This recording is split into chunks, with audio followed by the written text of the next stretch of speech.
السلام علیکم ورحمۃ اللہ وبرکاتہ۔ خیر مقدم ہے آپ کا فدا نامے میں۔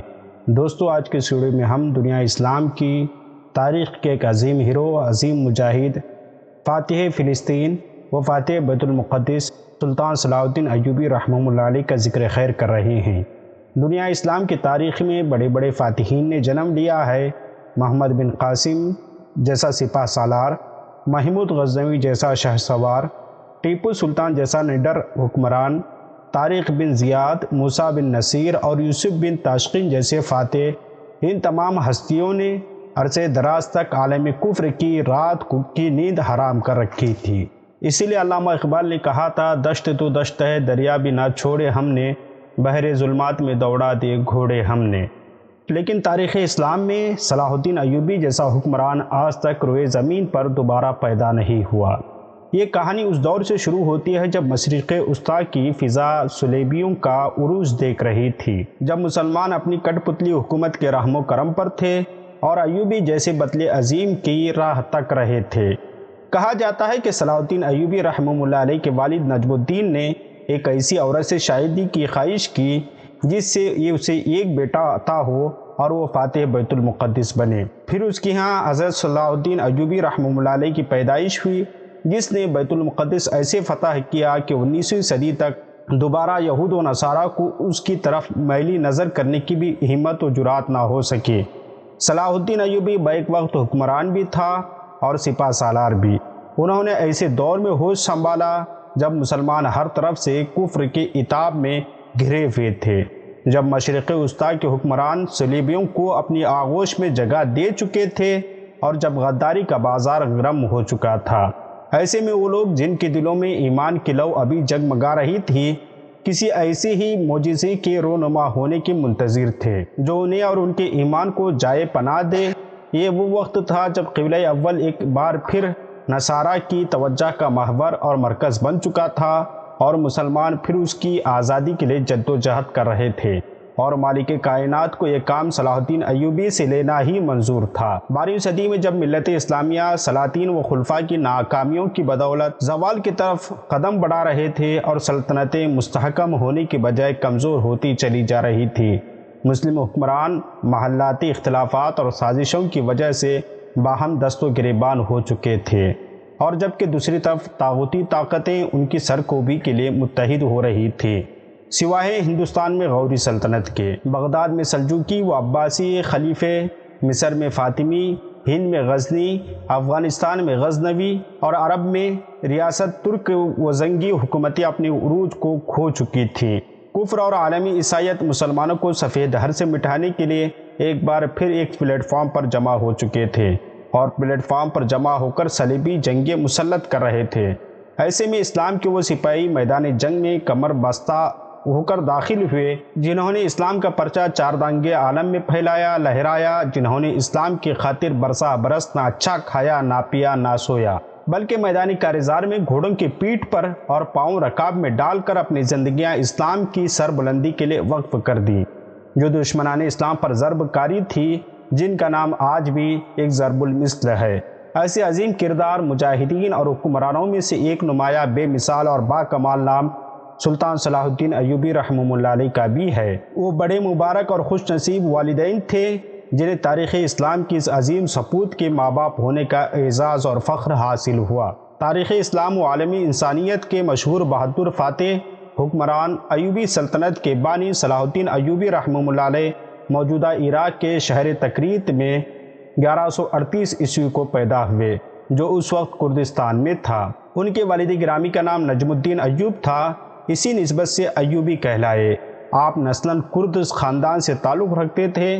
آپ کے والد گرامی نجم الدین ایوب رحمہ اللہ علیہ سلطان عماد الدین زنگی رحمہ اللہ علیہ کے لشکر جرار میں سپاہی تھے، جبکہ آپ کے چچا کا نام شیر کوہ تھا جو ایک عظیم سپہ سالار و مجاہد تھے۔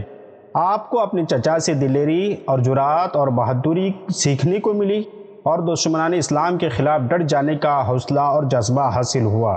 آپ کے بچپن اور نوعمری کا دور تاریخ کے اوراق میں محفوظ نہیں ہے، کتابیں خاموش ہیں، مگر آپ کی عظمت کردار اور جوانمردی اس بات کی بھی شاہد ہے کہ آپ کا بچپن بھی بہترین مربی اور اطالق کے زیر سایہ گزرا ہوگا، جنہوں نے آپ کے اندر جذبہ جہاد و حرارت ایمانی اور شوق جہاد کو کوٹ کوٹ کر بھر دیا، جس سے مستقبل میں آپ عالم اسلام کے عظیم مجاہد ثابت ہوئے۔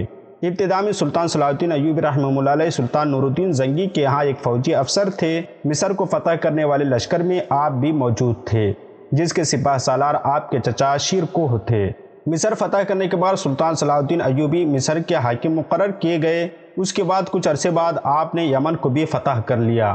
ایک روایت کے مطابق سلطان نور الدین زنگی کا وہ عظیم کارنامہ جس میں انہوں نے خواب میں بشارت پا کر مدینہ منورہ جا کر 2 نام نہاد عیسائیوں کو بے نقاب کیا تھا، جو سید عالم صلی اللہ علیہ وسلم کے روضہ انور کی نقب زنی میں مصروف تھے، تاکہ سید عالم صلی اللہ علیہ وسلم کا جسد انور اپنے علاقے میں لے کر جا سکیں۔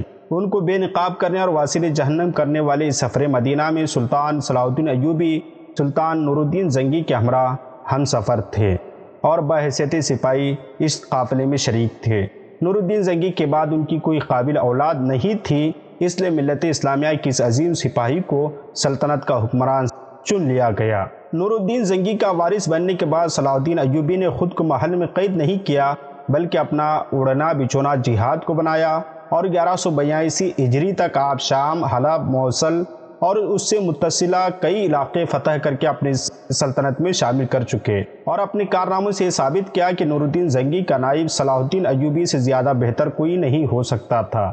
باوجود صلیبی سپہ سالار رینالڈ کے ساتھ معاہدے امن کے صلیبیوں کی در پردہ سازشیں اور تخریب کاریاں تش تش بام ہو رہی تھیں، جس میں وہ نہ صرف مسلمانوں کی تجارتی و سفری قافلوں کو لوٹ رہے تھے، بلکہ مسلمانوں کے خلاف اشتعال انگیزی پھیلا کر عالم کفر کو متحد کیا جا رہا تھا۔ اس کی ایک کڑی جنگ حتین ہے جس نے صلاح الدین ایوبی کی بہادرانہ لیاقت و مجاہدانہ صلاحیت اور اس کی عظیم قیادت کو صلیبی دنیا پر واضح کر دیا۔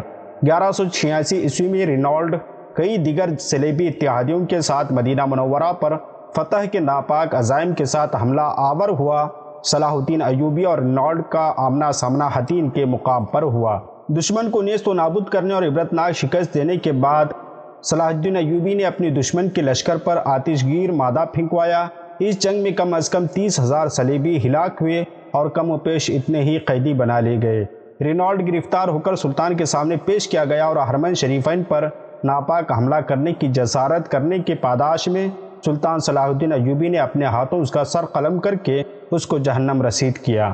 اس فتح سے اسلامی افواج کی دھاک بیٹھ گئی اور وہ عیسائی علاقوں پر فتح و کامرانی کے جھنڈے گاڑنے لگے۔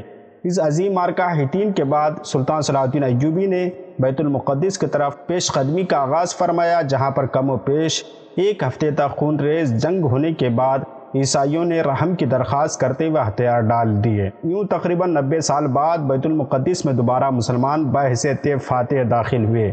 صلاح الدین ایوبی کا یہ عظیم کارنامہ تاریخ اسلام کے تاریخ عالم کے عنوان پر ایک سنہری باب ہے۔ حسن اتفاق یہ کہ عظیم فتح کا وہ دن تھا جب نبی رحمت صلی اللہ علیہ وسلم نے انبیاء کرام کی امامت مسجد اقصی میں فرمائی تھی، یعنی یہ شب معراج کی رات تھی۔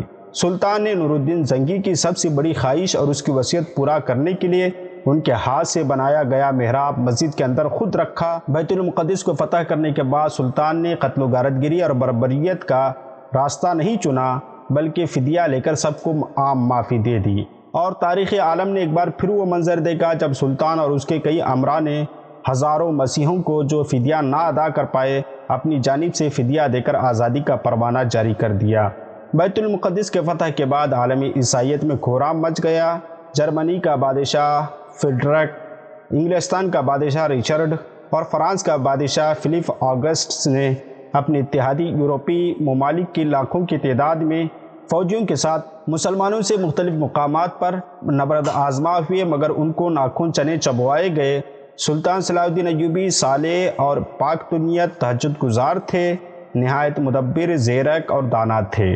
وہ مختلف مزاج اور مختلف نسلوں کی سپاہیوں کو قابو میں رکھنے کی صلاحیت رکھتے تھے۔ وہ جرأت، بہادری، حسن معاملات، فیاضی و سخاوت، حسن اخلاق و کردار اور فرض شناسی میں اپنی مثال آپ تھے۔ الغرض اسلام کی مضبوط ڈھال تھے۔ آپ کی ان اوصاف کی وجہ سے شدید مخالفین بھی انہیں احترام اور قدر کی نگاہ سے دیکھتے تھے۔ فاتح بیت المقدس عظیم مجاہدی اسلام اور عادل حکمران شام، مصر، عراق، حجاز اور دیگر دیار بکر کے عظیم فرما روا سلطان صلاح الدین ایوبی رحمہ اللہ علیہ نے 20 سال حکومت میں مسلسل حالت جنگ میں رہنے کی وجہ سے 55 سال کی عمر میں بخار کی وجہ سے 4 مارچ 1193 عیسوی بمطابق 27 صفر 579 ہجری کو انتقال کر گئے۔ انہیں شام میں مسجد بنو امیہ کے ساتھ سپرد خاک کیا گیا۔ سلطان کے بعد حکومت ان کے 3 بیٹوں میں تقسیم ہو گئی، مگر وہ اس کو قائم رکھنے میں ناکام رہے اور 60 سال بعد ایوبی سلطنت کا خاتمہ ہو گیا۔ اور عالم اسلام کو پھر سے ایسے عظیم مجاہد اور فاتح کی ضرورت ہے جو کفر کے سامنے ڈھال بن سکے، پھر سے قبلہ اول کی آزادی کا سورج طلوع ہو سکے۔ آج بھی فلسطینی مسلمانوں پر ظلم و ستم ہو رہا ہے۔ آپ سے درخواست ہے کہ آپ فلسطینی مسلمانوں کے لیے خصوصی دعا کریں اور بیت المقدس کی باریابی کے لیے بھی ضرور دعا کریں۔ آپ کو یہ ویڈیو کیسی لگی آپ ہمیں کمنٹ باکس میں بتائیں۔ ملتے ہیں اگلی ویڈیو میں، تب تک آپ اپنا اور اپنے پیاروں کا خاص خیال رکھیں۔ اس چینل کو سبسکرائب کریں، ویڈیو کو لائک اور شیئر ضرور کریں۔ السلام علیکم۔